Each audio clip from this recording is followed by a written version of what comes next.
இந்த உலகத்துல நீர்நிலைகளுக்காக புகழ்பெற்ற இடங்கள்ல கேரளா ரொம்ப ரொம்ப முக்கியமான ஒண்ணு. அப்படிப்பட்ட அழகான கேரளால இருக்கிற 2 ஊர்களான மன்ரூவையும் வர்க்கலாவையும் தான் இந்த வீடியோல நாம முழுசுமா 3 days and 2 nights சுத்தி பார்க்க போறோம். நான் சிதம்பரம், இது ஹெவன் எக்ஸ்ப்ளோரர் சேனல். நம்மளோட டிராவல் புக் சீரிஸோட 48வது வீடியோ இது. வாங்க வீடியோக்குள்ள போகலாம்.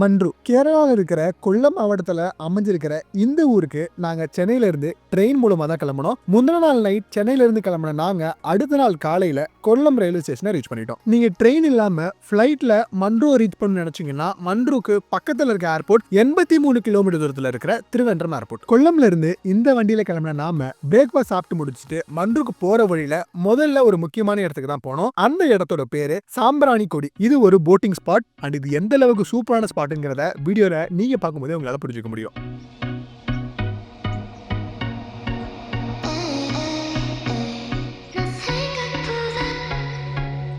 அண்ட் இங்கே ரீச் ஆனதும் நம்ம போட்டிங் போகிறதுக்கு இந்த குட்டியான ஸ்பீட் போட்டில் தான் ஏறிந்தோம். அண்ட் சொல்ல மறந்துட்டேன், இவங்க பேர் சூர்யா, நம்ம எக்ஸ்ப்ளோரரோட ஃப்ரெண்ட். அண்ட் இவங்க சூர்யா தி எக்ஸ்ப்ளோரர்னு ஒரு பேஜ் வச்சிருக்காங்க. டிஸ்கிரிப்ஷனில் லிங்க் கொடுக்குறோம், செக் பண்ணி பாருங்க. ஸோ இந்த சாம்பிரானிக்கோடியோட ஸ்பெஷாலிட்டி என்னன்னு கேட்டிங்கன்னா, இது ஒரு மேங்க்ரோவ் ஃபாரஸ்ட், அதாவது சதுப்பு நில காடுகள் நிறைஞ்ச இடம் தான். அண்ட் இந்த இடத்துல நிறைய குட்டி குட்டி தீவுகள் இருக்கு. அண்ட் சும்மா வெறும் மரம் செடி கொடிகள் மட்டும் வளர தீவு கிடையாது, இங்க மனுஷங்க வாழுற வீடுகள் இருக்க தீவு எல்லாமே இருக்கு. அண்ட் இவங்களுக்கு போட் மட்டும்தான் ஒரே ஒரு ஆக்சஸ். அந்த போட் மூலமா தான் இவங்களோட அன்றாட பொருட்களும் சரி அன்றாட வேலைகளுக்கும் சரி இவங்க போட்டை தான் முழு கம்யூட்டா யூஸ் பண்றாங்க. சோ நீங்க ஆசைப்பட்டீங்கன்னா அந்த தீவுகள் இறங்கி அந்த தீவுகளையுமே எக்ஸ்ப்ளோர் பண்ண முடியும். அந்த வழியில ஸ்நாக்ஸ்க்குலாம் குறையே கிடையாது. இந்த மாதிரி போட்லயே உங்களுக்கு நிறைய இடத்துல ஸ்நாக்ஸ் சேல் பண்றாங்க. சோ நீங்க தேவைப்பட்டதை ஜாலியா வாங்கி சாப்பிடலாம்.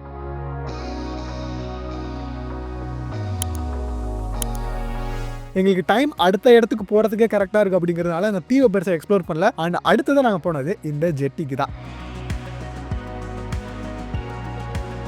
இந்த ஜெட்டிங்கிறது என்ன அப்படின்னா, இங்கேருந்து பிரிட்ஜ்லாம் இல்லாத சமயத்தில் இந்த மாதிரி வெஹிக்கல்ஸ் எல்லாம் இந்த பெரிய போட்டில் ஏற்றி அந்த கரைக்கு கொண்டு போய் சேர்ப்பாங்க. ஸோ இந்த மாதிரி இடங்கள்ல வெஹிக்கல்ஸை அடுத்த கரைக்கு கொண்டு போய் சேர்க்கறதுக்கு இது மட்டும்தான் ஒரே வழி. நீங்கள் பார்த்துட்டு இருக்கீங்க பிரிட்ஜ். இந்த பிரிட்ஜை முழுசுமாக கட்டி முடிச்ச அப்புறம் இந்த ஜெட்டிக்கு வேலை இல்லாமல் போகிறதுக்குமே நிறைய வாய்ப்பு இருக்கு. நாம மறுக்கரையை அரைஞ்சிட்டு கொஞ்ச நேரம் டிராவல் பண்ணி வந்ததுமே நம்ம மன்ரூவை ரீச் பண்ணிட்டோம். அண்ட் மன்ரூவில் நாம போன மொதல் இடம் நம்ம தங்க போகிற இந்த ரெசார்ட்க்கு தான். இதுக்கு முன்னாடி நம்ம நிறைய ரெசார்ட்ல தங்கியிருக்கோம். பட் இந்த ரெசார்ட் கொஞ்சம் வித்தியாசமானது. வீடியோக்காக சொல்லல, உண்மையாவே இந்த ரெசார்ட் வித்தியாசமானது. ஏன் அப்படின்னு கேட்டீங்கன்னா, பெரும்பாலும் நம்ம அந்த ஒரு ஏரி கரையோரம் அந்த மாதிரியான இடத்துலலாம் தங்கியிருக்கோம். பட் இந்த இடத்த பார்த்தீங்க அப்படின்னா ஏரி, அதாவது அந்த பேக் வாட்டர்ஸ்க்கு மேலேயே, தண்ணிக்கு மேலேயே தான் இந்த ரெசார்ட் அமைஞ்சிருக்கு. முழுக்க நீர் சூழ்ந்து நடுவுல தீவு மாதிரி தான் இந்த ரெசார்ட் அமைச்சிருக்காங்க. அண்ட் இந்த ரூமோட இன்டீரியர் பார்த்தீங்கன்னா தெரியும் எவ்வளவு பிரீமியமா இருக்குன்னு சொல்லிட்டு. அண்ட் இந்த இடத்தோட ஹைலைட்டு, நீங்க வாசல்ல இருந்து பார்த்தாலுமே வியூ அட்டகாசமா இருக்கும். பின்பக்கமா நீங்க பால்கனிக்கு போய் பார்த்தாலுமே இந்த வியூ அவ்வளவு சூப்பரா இருக்கும்.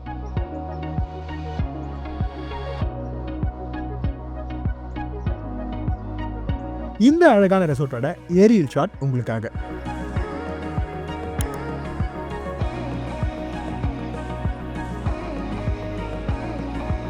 இந்த ரெசார்ட்டை கொஞ்சம் தூரம் சுற்றி பார்த்துட்டு நம்ம எக்ஸ்ப்ளோரர் லைட்டாக ரெஸ்ட் எடுக்கலாம்னு சொல்லிட்டு இந்த ஊஞ்சலை படுத்தாரு. அதுக்குள்ளேயே வேற கூப்பிட்டாங்க. எதுக்குன்னா லஞ்ச் ரெடியாக இருக்கு, வாங்க வந்து ஒரு கட்டுங்கன்னு சொன்னாங்க. அவங்க கூப்பிட்டதுக்கு ஏற்ற மாதிரி ஒரு மினி விருந்து தான் சூஸ் பண்ணி வச்சிருந்தாங்க. மீன், எறா, அது இது ரைஸ்ன்னு சொல்லிட்டு ஒரு பயங்கரமான ஃபீஸ்ட் தான் கொடுத்துருந்தாங்க. ஸோ மொத்தத்தையும் சாப்பிட்டு முடிச்சுட்டு வயிறு முட்டை இந்த மாதிரி ஊஞ்சலை பார்த்து ரெஸ்ட் எடுத்ததுமே ஈவினிங் ஒரு 4 o'clock மேலே ஆயிடுச்சு. ஸோ அதுக்கப்புறம் இன்னொரு சூப்பரான ஸ்பாட் இருக்கு, அங்கே போலாம் வாங்கன்னு கூப்பிட்டு போனாங்க. அது எதுக்காக அப்படின்னா, ஷிக்காரா ரைட் நம்ம காஷ்மீர்லாம் ட்ரை பண்ணியிருக்கோம்ல, அந்த மாதிரியான ஒரு ஷிக்காரா ரைடுக்கு தான் நம்ம போயிருந்தோம். அந்த ரைடோட டைம் டிராவல் மட்டும் கிட்டத்தட்ட 1 to 1.5 மணி நேரம். இதோட முக்கியமான ஹைலைட் ஈவினிங்ல சன்செட் பாக்குறது தான். இப்போ நீங்க பாக்குறீங்களா, இந்த தண்ணி லைட்டா கலங்களா தெரியுது. ஏன்னா ரீசெண்டா தான் மழை பெஞ்சிருது தான், அதனாலதான் அந்த மாதிரி கலர் டிஃபரன்ஸ் இருக்குது. அப்படி இல்லைன்னா லைட் கிரீனிஷா தான் இந்த தண்ணி காட்சி அளிக்கும்னு சொன்னாங்க.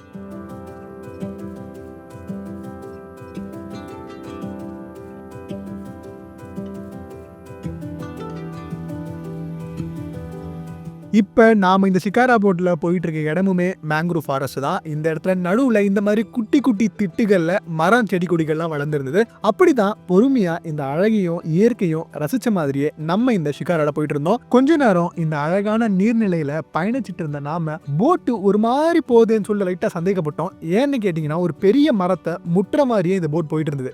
ஏன்னா இப்படி போறீங்கன்னு டிரைவரை கேட்டதுக்கு, தம்பி இது ஒரு மரம் கிடையாதுப்பா, 2 மரம் பக்கத்துல வளர்ந்துருக்கும், நடுவுல ஒரு சின்ன பாதமா இருக்கும், அது வழியா போட்ல போனா அவ்வளவு சூப்பரா இருக்குன்னு சொன்னாங்க. அண்ட் அதுக்குள்ள நுழைஞ்சு போன அப்புறம் தான் எங்களாலேயே அதை ஃபீல் பண்ண முடிஞ்சது.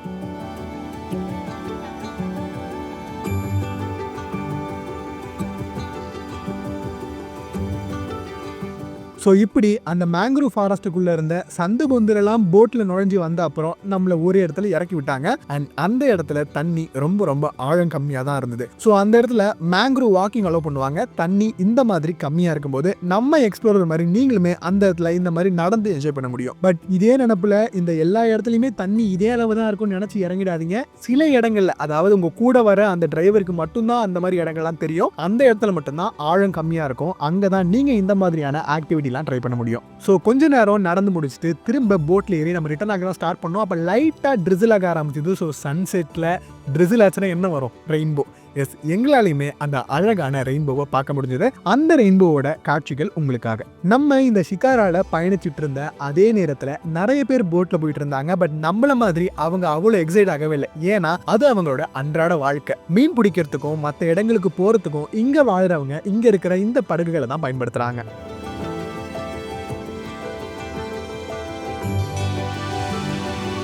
ஸோ ஒரு வழியாக இந்த ஷிக்காரா போட் ரைடை முடிச்சுட்டு திரும்ப நம்ம ரெசார்ட்கே ரீச் ஆகிட்டோம். அங்கே கொஞ்சம் ரெஸ்ட் எடுத்த அப்புறம் தான் இங்கேருந்தே சன்செட் பார்க்கறதுக்கு ஒரு சூப்பரான ஸ்பாட் இருக்குன்னு சொன்னாங்க. அந்த இடத்துக்கு போயிட்டு தான் நம்ம சன்செட் பார்க்கறதுக்காக வெயிட் பண்ணிட்டு இருந்தோம். அண்ட் டைம் லாப்ஸ்மே போட்டிருந்தோம். அந்த அழகான காட்சிகள் உங்களுக்காக.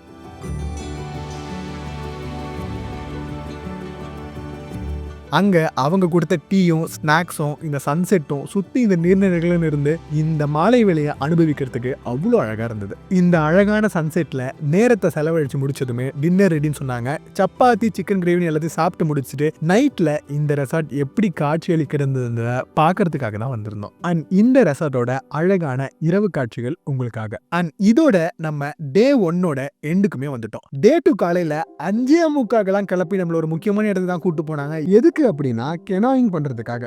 சோ முதல்ல அவங்க கொடுத்த சேஃப்டி கியர்ஸ்லாம் மாட்டிக்கிட்டு நம்ம கெனாயிங் பண்ண ஸ்டார்ட் பண்ணோம். அண்ட் இங்க என்ன அப்படின்னா இந்த மாதிரி குட்டி குட்டியான பிரிட்ஜஸ்குள்ள பூந்து போற மாதிரி இருக்கும். சோ நம்ம எக்ஸ்ப்ளோரர் மாதிரி தரையோட தரையா படுத்தாதான் இதுல நம்ம தலை முட்டாம காப்பாற்ற முடியும். இந்த கெனாயிங் பண்ற பாதையே அவ்வளவு அழகான பாதை. குட்டி வழியா தான் இருக்கும். மிஞ்சி போனா ஒரு நேரத்துல 1 இல்ல 2 போட்ஸ் தான் போக முடியும். பட் பாக்குறதுக்கு அவ்வளோ இயற்கை வளத்தோட ரொம்ப ரொம்ப அழகா காட்சி அளிச்சுது. நீங்க இது ஒரு அட்வென்ச்சர் ட்ரிப்பா எடுத்தீங்கன்னா ஓகே. பட் முக்கியமா இது கப்பிள்ஸ்க்கும், முக்கியமா போட்டோ ஷூட் பண்ண வரவங்களுக்கும் ரொம்ப ரொம்ப சூப்பரான ஸ்பாட். ஏன்னா இந்த இடத்துல இருந்து நீங்க எந்த இடத்துல இருந்து போட்டோ எடுத்தாலுமே அவ்வளோ அழகா இருக்கும். அண்ட் இந்த ஷாட்ஸை பார்க்கும் போது தெரியும் இது எப்படிப்பட்ட இடம் சொல்லிட்டு.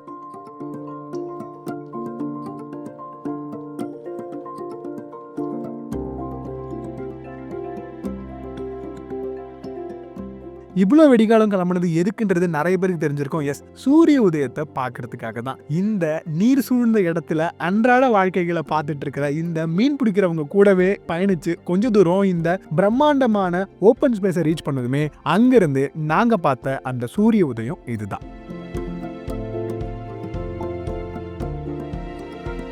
நம்ம நேத்து பார்த்தா மாதிரி பெரிய அளவுக்கான இந்த மரங்களுக்கு இடையில சந்துகள் இல்லைனாலும் இது குட்டி குட்டி ஆர்ச்சா ஃபார்மா இருந்தது. அந்த மாதிரி நிறைய இருந்தது. ஸோ அந்த ஆர்ச்சுக்குள்ள நுழைஞ்சு போறதெல்லாம் அவ்வளோ அழகான அனுபவமா இருந்தது. ஸோ நம்ம சூர்யா அவங்க ஏகப்பட்ட போட்டோஸ் வீடியோஸ்லாம் எடுத்துட்டு இருந்தாங்க.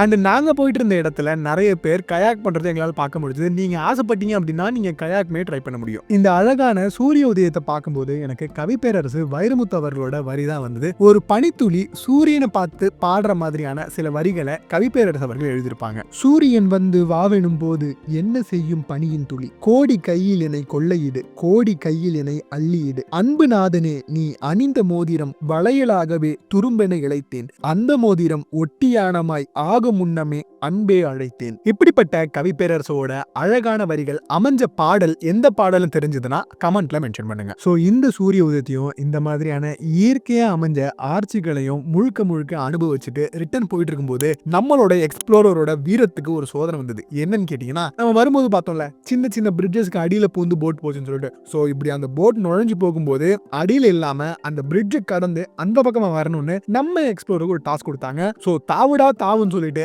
அந்த பிரிட்ஜை எகிரி குதிச்சு இந்த பக்கமா வந்து சில சிராய்ப்புகளோட டாஸ்கை வெற்றிகரமா நம்ம எக்ஸ்ப்ளோரர் முடிச்சிட்டாரு.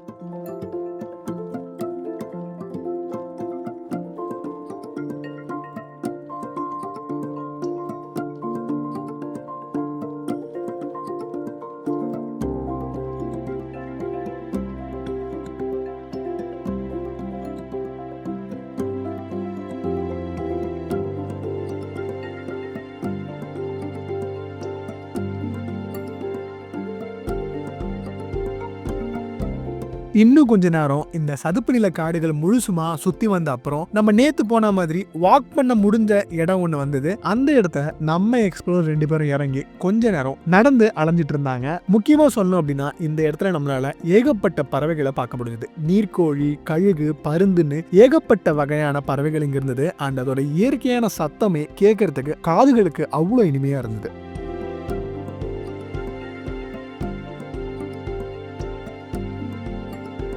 ஸோ ஒரு வழியா முழுசா விடிஞ்சதும் நம்ம திரும்ப ரெசார்ட்கே ரீச் ஆகிட்டோம். அண்ட் போற வழியில நம்ம ரெசார்ட்ல இருந்த இந்த சில்ட்ரன்ஸ் பிளே ஏரியாவை பார்த்தோம். கொஞ்சம் கூட கூச்சமே இல்லாம நம்ம எக்ஸ்ப்ளோரர் அந்த குழந்தைகளுக்குன்னு தெரிஞ்சுமே விளையாடிட்டு இருந்தாங்க. அண்ட் அதுக்கப்புறம் பார்த்ததுதான் இந்த நீளமான அழகான ஸ்விமிங் பூல். ஏண்டா இவ்வளோ தண்ணியை 2 நாள் முழுக்க காட்டி என்னை குளிக்கவே விடலையேன்ற ஒரு வைராகியத்தோட நம்ம எக்ஸ்ப்ளோரர் இந்த ஸ்விமிங் பூல்ல பாஞ்சிட்டாரு. ஸோ திகட்ட இந்த ஸ்விமிங் பூல்ல குளிச்சு முடிச்ச அப்புறம் நேரா பிரேக்ஃபாஸ்ட் சாப்பிட்றதுக்கு தான் வந்தாங்க. இடியாப்பம், புட்டு, கடலைக்கறி, முட்டைக்கறின்னு ட்ரெடிஷ்னலான கேரளா டிஷ்ஷஸ் வச்சிருந்தாங்க. அதை சாப்பிட்டு முடிக்க கூட இல்லை. அதுக்குள்ள ஏன்பா நீங்க இதை மிஸ் பண்ணிட்டீங்க அப்படின்னு கேட்டதுக்கு, இங்க பெடல் போட் இருக்கு, நம்ம சர்க்கிள்லயே நீங்க பெடல் போட் ஓடி என்ஜாய் பண்ணலாம்னு சொன்னதுமே நம்ம எக்ஸ்ப்ளோர் 2 பேரும் அந்த பெடல் போட்டை ட்ரை பண்ண தான் போயிருந்தாங்க.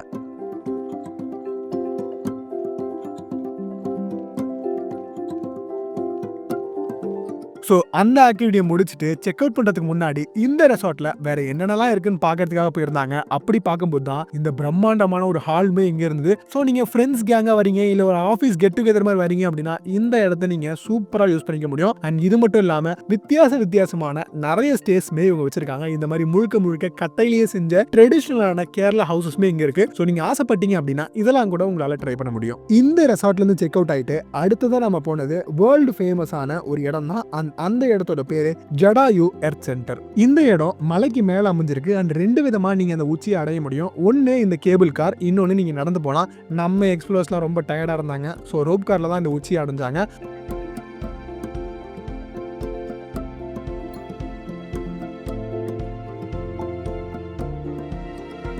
அந்த இடத்துல ஒரு மியூசியமே இருந்தது. அன்ஃபார்ச்சுனேட்லி இவங்க போன டைம்ல அங்க மெயின்டெனன்ஸ் நடந்துட்டு இருந்ததுனால மியூசியம்ல அலோவ் பண்ணல. பட் பக்கத்துல ஒரு ராமர் கோயில் இருந்தது. அண்ட் அந்த கோயிலுக்கு மட்டும் போயிட்டு இருந்தாங்க. பட் நீங்க இந்த இடத்துல ஜாக்கிரதையா இருக்க வேண்டியது என்னன்னா, உயரம் கிடையாது குரங்குகளுக்கு. ஏன்னா ஏகப்பட்ட குரங்குகள் இருந்தது.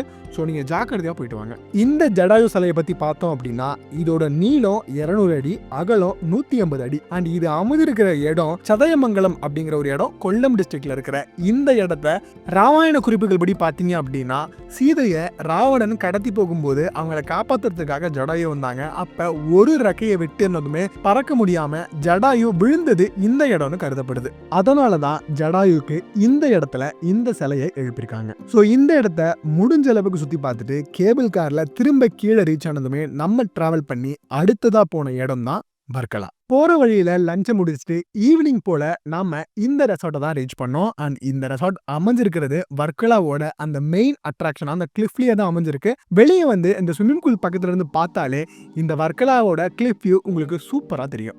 எல்லா பேசிக் கம்யூனிட்டிஸோட சூப்பரா இருந்த இந்த ரூம்ல செக் இன் பண்ணிட்டு வெளியே இந்த ரெசார்ட்டை சுத்தி பார்க்கறது தான் போயிருந்தோம். அப்படி நாம பார்த்த அழகான காட்சிகள் தான் இது.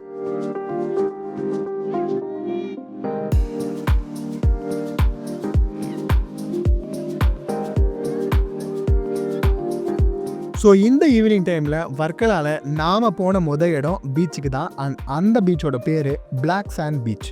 வர்க்கலாவோட முக்கியமான ஹாப்பனிங் பிளேஸ்ல இந்த பீச்சுமே ஒன்று.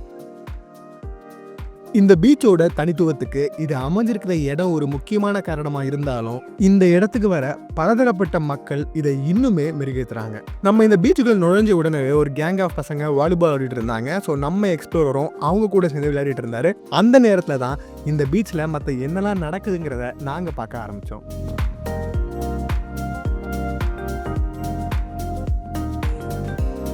ஒரு கடற்கரையோட அழகியல் அந்த கடற்கரையில் நடக்கிற விஷயங்களை பொறுத்து தான் அமைஞ்சிருக்கு. அந்த மாதிரி தான் இந்த கடற்கரையில் நாங்கள் ஏகப்பட்ட விஷயங்களை பார்த்தோம். குட்டி பையன் கூட சேர்ந்து மணல்ல வீடு கட்டுற அப்பா, தண்ணியில நனைய பயப்பட்டு ஓடுற குழந்தை கூட சேர்ந்து குளிக்கிற அம்மா, கேங்கா வர்க்கலாவை என்ஜாய் பண்ண வந்திருக்க ஃப்ரெண்ட்ஸ் கேங், போட்டோ ஷூட் பண்ண வந்த கப்புள்ஸ், செல்ஃபி எடுக்க வந்த சிங்கிள்ஸ்னு ஏகப்பட்ட பேரை நம்மளால இந்த பீச்ல அன்றாடம் பார்க்க முடியும். இந்த பிளாக் சாண்ட் பீச்ல இவரை மாதிரி நிறைய பேர் சர்ஃபிங்கும் பண்ணிட்டு இருந்தாங்க. ஸோ நீங்களும் சர்ஃப் பண்ணணும்னு ஆசைப்பட்டீங்க அப்படின்னா இந்த இடத்துல ஏகப்பட்ட சர்ஃப் ஸ்கூல் இருக்கு. ஸோ நீங்க தனியா அதுக்கு புக் பண்ணி நீங்க இந்த இடத்துல சர்ஃபிங்கை ட்ரை பண்ண முடியும்.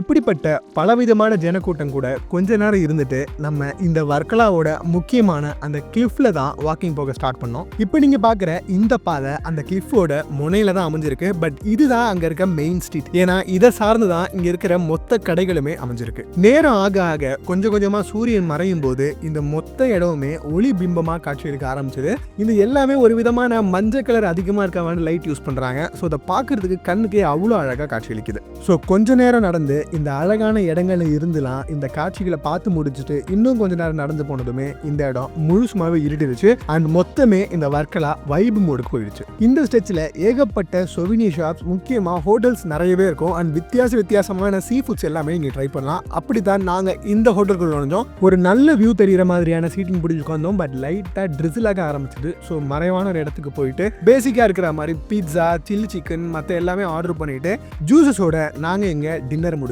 அங்கிருந்து நேரா திரும்ப ரெசார்ட்க்கு போனதும் இதே வைப் அங்கேயுமே கண்டினியூ ஆச்சு. ஏன்னா அந்த ஸ்விமிங் பூல்லாம் சுத்தி முழுக்க லைட்டிங் போட்டு நைட்ல இந்த ரெசார்ட்டை பார்க்கறதுக்கு வேற லெவல்ல இருந்தது. கொஞ்ச நேரம் இந்த பூல் பக்கத்துல இருந்து டைம் ஸ்பெண்ட் பண்ணி முடிச்சதும் நம்மளோட டே 2 எண்டுக்கு வந்துட்டோம். அடுத்த நாள் காலையில் 6 மணிக்கெல்லாம் எழுந்து நாம் இங்கேருந்து கிட்டத்தட்ட 17 கிலோமீட்டர் தூரத்தில் இருக்கிற ஒரு முக்கியமான இடத்துக்கு தான் போனோம். அண்ட் அந்த இடத்தோட பேர் பரவூர். இந்த இடத்துல தான் நாம் கயாக்கிங் பண்ண போகிறோம்.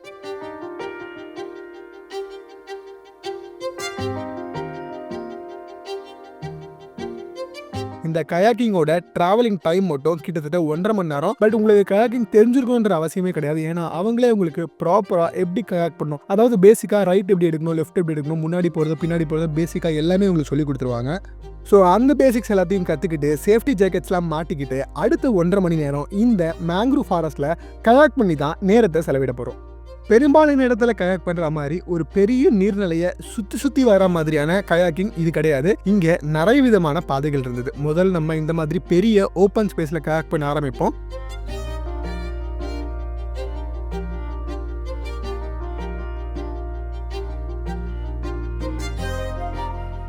அப்புறம் சின்ன பாதையா மாறும். அந்த சின்ன பாதை மூலமா நுழைஞ்சுதான் நம்ம மெயினான அந்த மேங்க்ரூவ் ஏரியாக்கே போக போறோம்.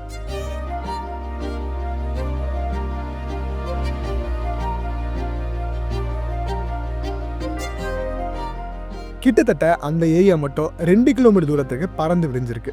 என்னதான் நடு ஆத்துக்குள்ள போற மாதிரி ஃபீல் இருந்தாலுமே உங்களுக்கு பெரிய விட பயம் இருக்காது. ஏன்னா கொஞ்ச நேரம் இதை நீங்க ஓட்டினதுமே உங்களுக்கு முழுக்க தைரியம் வந்துடும், இதை எப்படி இருந்தாலும் ஓட்டிடுவீங்கன்னு சொல்லிட்டு. ஸோ அப்படிதான் இந்த அழகான இடத்த நோக்கி போயிட்டு இருந்தோம். ஏகப்பட்ட நேச்சுரலான இந்த ஆர்ச் பிரிட்ஜஸை உங்களால் பார்க்க முடியும். அதுக்குள்ள நுழைஞ்சு போறது அவ்வளோ அழகான அனுபவமா இருந்தது. கொஞ்ச நேரம் இந்த மரங்கள் நிறைஞ்ச சதுப்பு நில பகுதிகளில் கயாக் பண்ணி முடிச்சதும் அடுத்ததான் நம்ம போனது இன்னொரு வித்தியாசமான டெரைனுக்கு தான்.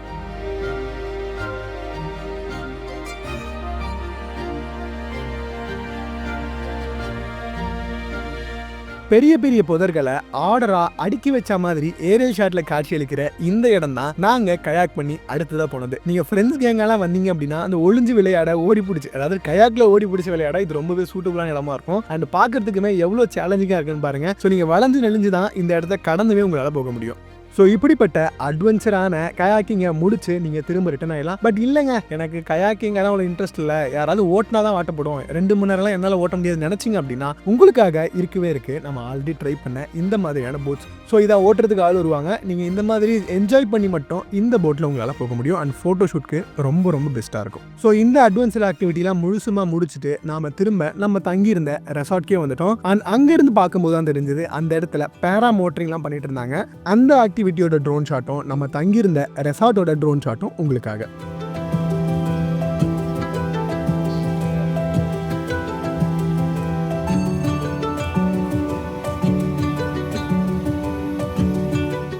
இந்த வீடியோவில் பார்க்கும்போதே உங்களுக்கு தெரியும் இந்த ரெசார்ட் அந்த கிளிஃபோட எவ்வளோ முனையில் அமைஞ்சிருக்குன்னு சொல்லிட்டு. அந்த பக்கத்துலேயே ஒரு பிரம்மாண்டமான ஸ்விம்மிங் பூலுமே அவங்க கன்ஸ்ட்ரக்ட் பண்ணியிருந்தாங்க. ஸோ நம்ம எக்ஸ்ப்ளோரர் சொல்லவா வேணும், ஸ்விம்மிங் பூலை பார்த்த உடனே டைவ் அடிக்க ஆரம்பித்தவர் தான்.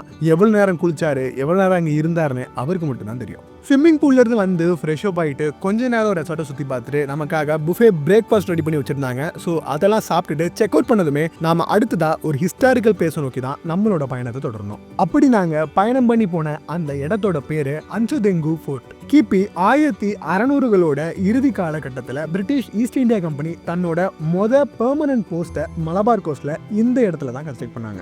இந்த இடம் கடற்கரைக்கு பக்கத்துலேயே அமைஞ்சிருக்கிறதுனால இது எந்த மாதிரியான விஷயத்துக்கு யூஸ் பண்ணியிருப்பாங்கன்றத ஓரளவுக்கு நம்மளால புரிஞ்சுக்க முடியுது. அண்ட் முழுக்க ட்ரேடிங்காக தான் இந்த இடத்த இவங்க யூஸ் பண்ணியிருப்பாங்க. அண்ட் பக்கத்துலேயே ஒரு லைட் ஹவுஸ்மே இவங்க கட்டமைச்சிருந்தாங்க. அன்பார்ச்சுனேட்லி நாங்கள் டைம் கால்குலேட் பண்ணதுனால கரெக்டாக லஞ்ச் டைமில் போயிட்டோம். ஸோ அப்போ வந்து லைட் ஹவுஸ் மூடி இருந்ததா சொன்னாங்க. நீங்கள் மற்ற டைமில் போறீங்க அப்படின்னா உங்களால் இவங்கள மாதிரி லைட் ஹவுஸோட உச்சில இருந்து இந்த அழகான காட்சிகளை பார்க்க முடியும். அண்ட் ஆப்வியஸ்லி மற்ற இடங்கள் மாதிரி இந்த இடத்துலையும் எங்களால் ரீல் ஷாட்னு பண்ற ஏகப்பட்ட பேரை பார்க்க முடிஞ்சது. ஸோ இந்த ஃபோர்ட்ல கொஞ்ச நேரம் இருந்துட்டு இங்கிருந்து கிளம்பி அடுத்ததான் நம்ம கொல்லம் நோக்கி தான் போயிட்டு இருந்தோம். அண்ட் போற வழியில நாம போன இன்னொரு இடத்தோட பேரு காவேரி பார்க். இந்த இடத்துல நீங்க ஒரு குட்டி ஜூனே சொல்ல முடியும். ஏன்னா இந்த இடத்துல உங்களால ஏகப்பட்ட விலங்குகளை பார்க்க முடியும், குறிப்பா யானைகளை பார்க்க முடியும், சில ரெப்டைல்ஸ் பார்க்கலாம், நிறைய பறவைகளையும் இங்க உங்களால பார்க்க முடியும். நீங்க உள்ள நுழைஞ்சதுமே இந்த இடத்துல நிறைய யானைகளை நிக்க வச்சிருப்பாங்க. நீங்க அந்த யானைகள் கூட தாராளமா போட்டோஸ்லாம் எடுத்துக்க முடியும். அடுத்தது நோக்கி போனோம். அப்படிதான் இந்த பறவைகள், முக்கியமா ஆஸ்ட்ரிச், ஈமு கோழின்னு எல்லாத்தையுமே எங்களால் பார்க்க முடிஞ்சது. பட் எப்பவும் சொல்ற மாதிரி தான், தயவு செஞ்சு அந்த விலங்குகளை டிஸ்டர்ப் பண்ணவே பண்ணாதீங்க. இங்கே இந்த மாதிரி வித்தியாசமான இகுவானெல்லாம் வச்சிருந்தாங்க. ஸோ அது எல்லாத்தையும் பார்த்துட்டு பக்கத்தில் போனீங்க அப்படின்னா சில்ட்ரன்ஸ் பிளே ஏரியா தனியாக வச்சிருந்தாங்க. ஸோ நீங்கள் குழந்தைங்கள்லாம் கூட்டு வரீங்க அப்படின்னா அவங்களால சூப்பராக இந்த இடத்த என்ஜாய் பண்ண முடியும். அண்ட் பெரியவங்களுக்குமே இந்த இடத்துல இண்டோர் ஆக்டிவிட்டி கேம்லாம் வச்சிருந்தாங்க இந்த மாதிரி. ஸோ இதெல்லாம் கொஞ்சம் நேரம் ட்ரை பண்ணி முடிச்ச அப்புறமே ஃபோட்டோ ஷூட்காகவே சூப்பரான வால்ஸ்லாம் இங்கே வச்சிருந்தாங்க. நம்ம இந்த பாண்டிச்சேரிலாம் எடுப்போம்ல, அந்த மாதிரியான ஃபோட்டோ ஷூட்ஸை இங்கேயுமே உங்களால் சூப்பராக பண்ணிக்க முடியும். அண்ட் இங்கிருந்து கிளம்பி நம்ம கொல்லம் ரீச் ஆனதும் நம்மளோட இந்த 3 days and 2 nights Munroe and Varkala trip முடிவுக்கு வருது. இப்ப பட்ஜெட்டை பத்தி பார்ப்போம். இந்த ட்ரிப்பை எங்களுக்கு முழுசுமா ஆர்கனைஸ் பண்ணி கொடுத்தது ஜங்கிள் மீட் அட்வென்ச்சர்ஸ் தான். இந்த பேக்கேஜ்ல கொல்லம்ல இருந்து pickup and drop, sightseeing, 2 days ரெசார்ட்ல stay, 2 days breakfast and dinner, shikara ride, canoeing, kayaking, island trip, guide சார்ஜஸ்னு எல்லாமே இன்க்ளூடட். நீங்க ஒரு 6 பேர் கொண்ட குரூப்பா வந்தீங்க அப்படின்னா ஒருத்தருக்கு 7,000 rupeesல இருந்து பேக்கேஜ் ஸ்டார்ட் ஆகுது. நீங்க சூஸ் பண்ற ரூமையும் சீசனையும் பொறுத்து இந்த பிரைஸ் வேரி ஆகும். சோ நீங்க இந்த பேக்கேஜை புக் பண்றதுக்கு முன்னாடி எந்த ரூம்ல ஸ்டே பண்ணுவீங்கிறத கன்ஃபார்ம் பண்ணிட்டு உங்க பேக்கேஜை புக் பண்ணிக்கோங்க. நம்மளோட ஜங்கிள் மீட் அட்வென்ச்சரோட கான்டாக்ட் டீடைல்ஸ் ஸ்கிரீன்லயும் டிஸ்கிரிப்ஷன்லயும் கொடுத்துருக்கோம். அவங்களுக்கு கால் பண்ணி உங்களோட இந்த மன்ரூ அண்ட் வர்க்கலா ட்ரிப்பையும் மற்ற எந்த ட்ரிப் நீங்க ஆசைப்பட்டீங்கனாலும் அவங்களுக்கு கால் பண்ணி உங்க ட்ரிப்பை புக் பண்ணிக்கோங்க. இந்த வீடியோ உங்களுக்கு கண்டிப்பா பிடிச்சிருக்கு நம்புறோம். பிடிச்சிருந்தா மறக்காம லைக் பண்ணிட்டு இந்த மாதிரியான இடத்துக்குலாம் போகணும்னு ஆசைப்படுற உங்க ஃப்ரெண்ட்ஸ் அண்ட் ஃபேமிலிக்கு மறக்காம இந்த வீடியோவை ஷேர் பண்ணிடுங்க. அண்ட் இது வரைக்கும் நீங்க நம்ம ஹெவன் எக்ஸ்ப்ளோர் சேனலை சப்ஸ்கிரைப் பண்ணல அப்படின்னா சப்ஸ்கிரைப் பண்ணிட்டு பக்கத்துல இருக்க பெல் ஐகானை பிரஸ் பண்ணிடுங்க. நான் இதே மாதிரி இன்னொரு சூப்பரான வீடியோல சீக்கிரமே உங்களை வந்து மீட் பண்றேன். நன்றி.